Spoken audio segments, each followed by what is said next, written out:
வணக்கம். நான் முருகனிடமே வாஸ்து எஸ்எல்வா பேசுகிறேன்.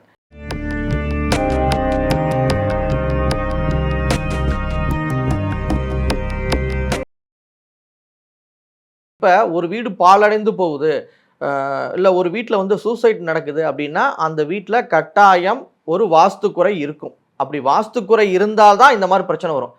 நீங்கள் அந்த வீட்டை வாங்குறீங்க அப்படின்னா நீங்கள் அதை ஃபுல்லாக டெமோலிஷ் பண்ணிவிட்டு புதுசாக ஒரு வாஸ்துப்படி கட்டினீங்கன்னா நல்லாயிருக்கும். இல்லை அதுக்கு பக்கத்தில் இடத்த வாங்குகிறோம் அப்படின்னா அந்த பக்கத்து இடமே கூட வாஸ்துப்படி கட்டமைப்பு உருவாக்குவதற்கு ஏதுவான சூழலில் இருக்குது அப்படின்னா அது இந்த கட்டடத்தால் உங்களுக்கு எந்த பாதிப்பும் வராது. அதனால் நீங்கள் இருக்கக்கூடிய கட்டடம் தான் உங்களுக்கு உங்கள் வாழ்க்கை தரத்தை நிர்ணயிக்குமே ஒழிய உங்கள் வீட்டுக்கு பக்கத்தில் ஒரு பில்டிங்கில் இந்த மாதிரி குறை ஏற்பட்டுருச்சு, இந்த மாதிரி குறையுள்ள ஒரு வீடு இருக்குது அப்படிங்கிறது உங்களுக்கு ஒரு பெரிய தாக்கத்தை உருவாக்காது. இல்லை ஒரு வீட்டில் உயிர் சார்ந்த பகுதி அப்படின்னு எடுத்துக்கிட்டோம் அப்படின்னா 2 பகுதி இருக்குது. அதாவது வடகிழக்கு மூலை, ஒன்று தென்மேற்கு மூலை. இது ரெண்டும் வந்து உயிருக்கு ஒப்பான கண்டத்தை கொடுக்கக்கூடிய ஒரு அமைப்பு. அதே போல் மனதிறனில் வந்து ஏதோ ஒரு பாதிப்பு ஏற்படுது, ஒரு சபலம் ஏற்படுது, இல்லை வந்து ஒரு டிப்ரெஷன் ஏற்படுது அப்படின்னாலுமே இந்த வடகிழக்கு பகுதி தான் அதுக்கு காரணம். ஏன்னா இந்த வாஸ்து சாஸ்திரத்தில் வடகிழக்கு பகுதி அப்படிங்கிறது தலைப்பகுதி அப்படின்னு சொல்லுவாங்க. அப்போ தலைப்பகுதியில் தான் நம்மளுடைய ஒட்டுமொத்தனுடைய உடம்பையும் கண்காணிக்கக்கூடிய திறன் படைத்த ஒரு மூளை இருக்குது. அப்போ அந்த தலைப்பகுதியான வடகிழக்கு பகுதி பாதிக்கப்பட்டுச்சு அப்படின்னா உயிருக்கு ஒப்பான கண்டங்கள் உருவாவதற்கு வாய்ப்பு நிறைய இருக்குது. இப்போ வடமேற்கு பாதிக்கப்பட்டாலும் சூசைட் பண்ணக்கூடிய அமைப்பு இருக்குது. ஆனால் வடமேற்கோடு சேர்ந்து வடகிழக்குலையும் பாதிப்பு இருந்தால் கட்டாயம் உயிர் சேதம் ஏற்பட்டுவிடும். ஒரு வீட்டுக்கு வாஸ்து பார்க்க போயிருந்தேன். அந்த வீட்டில் எப்படி இருக்குது அப்படின்னா வடக்கு பார்த்த ஒரு வீடு, வடகிழக்கில் படிக்கட்டு போட்டாங்க, வடமேற்கில் வந்து ஹை சீலிங் போட்டாங்க. அந்த ஹை சீலிங் போட்டது எப்படின்னா அந்த வீட்டினுடைய 2வது வாரிசு திடீர்னு சூசைட் பண்ணிக்கிட்டார். அந்த பையன் காலேஜில் சூசைட் பண்ணிக்கிட்டார்.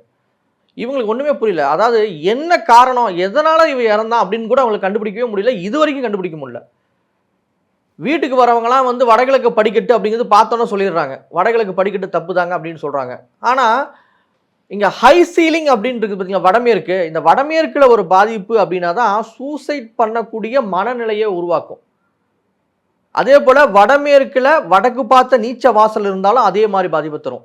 இந்த பாதிப்பு இருந்து கூடவே இதோடு இன்றோடு சேரும் பொழுது வடகிழக்கில் இருக்கக்கூடிய பாதிப்பும் சேர்ந்துச்சு அப்படின்னா கட்டாயம் தற்கொலை செய்யக்கூடிய அமைப்பு உருவாயிடும். இதுபோல் பல வீடுகளில் நம்ம பார்த்துருக்கோம். கடைசியாக பார்த்த வீடுகளில் கூட அதான் சொன்னாங்க, எங்கள் பையன் எதனால் இறந்தானே எங்களை கண்டுபிடிக்க முடியல. காலையில் 10 மணிக்கு ஃபோனில் பேசுகிறான், சாயந்தரம் 6 மணிக்கு வந்து சூசைட் பண்ணிட்டான் அப்படின்னு சொல்லி காலேஜ்லேருந்து ஃபோன் வருது. ஏன்னா ஹாஸ்டலில் இருந்திருக்கான். இது வரைக்கும் எங்களால் கண்டுபிடிக்க முடியலன்னு அந்த பெற்றவங்க அழுவும் பொழுது ரொம்ப கஷ்டமாக இருக்கும். அப்போ இந்த வீடு எப்படியான ஒரு மனநிலையை கொடுக்குது பாருங்கள், அவங்களுக்கு நிம்மதியற்ற ஒரு மனநிலையை கொடுக்குது பாருங்கள். அந்த பையன் அதுக்கு முன்னாடி 3 நாள் அந்த வீட்டில் தான் இருந்துட்டு போயிருக்கான். அப்போ ஒரு வீடு ஒருத்தருடைய மன அழுத்தத்துக்கும் ஒரு எதிர்மறையான சிந்தனை உருவாக்குவதற்கு அந்த வீடு மிகப்பெரிய ஒரு காரணியாக இருக்கும். இப்போ இந்த மாதிரியான பாதிப்பு இருக்கிறது பார்த்துட்டோம்.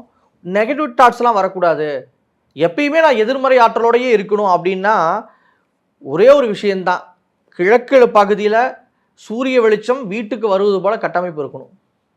வடக்கு பகுதியில் வானம் தெரியுது போல் ஒரு அமைப்பு, ஒரு ஜன்னல் இருக்கணும். வடகிழக்கு பகுதி தெளிவாக இருந்துச்சு அப்படின்னா அந்த வீட்டில் இருக்கக்கூடியவர் நேர்மறை ஆற்றலோடு இருப்பார், யாருக்கிட்டையும் ஏமாறவே மாட்டார். நீ நிறைய இடத்துல பார்த்துருப்பீங்க, இந்த எம்எல்எம் மோசடி, செக் மோசடி, அப்புறம் ஆன்லைனில் இப்போ க்ரைமில் வந்து நிறைய வந்திருக்கு. என்னென்னா உங்களுக்கு வாரண்ட் பிறப்பிச்சிருக்கோம் அப்படின்னு சொல்லி ஏமாத்துறது. இது மாதிரி நிறைய ஏமாற்றக்கூடிய அமைப்பில் இப்போ இந்த காலகட்டத்தில் நிறைய இருக்குது. இந்த காலகட்டங்களில் இது மாதிரியான விஷயத்தில் ஏமாறாமல் தெளிவான சிந்தனையோடு ஒருத்தர் இருக்கணும் அப்படின்னா கண்டிப்பாக அந்த வீட்டில் வடக்கும் கிழக்கும் தவறில்லாமல் குறை இல்லாமல் நல்லா இருந்துச்சு அப்படின்னா, நல்ல சூரிய வெளிச்சம் வந்துச்சு, காற்றோட்டம் நல்லா வருது அப்படின்னா அந்த அந்த அந்த வீட்டில் இருக்கக்கூடிய நபர்கள் எதுலேயும் ஏமாற மாட்டாங்க, நேர்மறை ஆற்றலோடு இருப்பாங்க, எதையும் சிந்தித்து செயல்படக்கூடியவர்களாக இருப்பாங்க.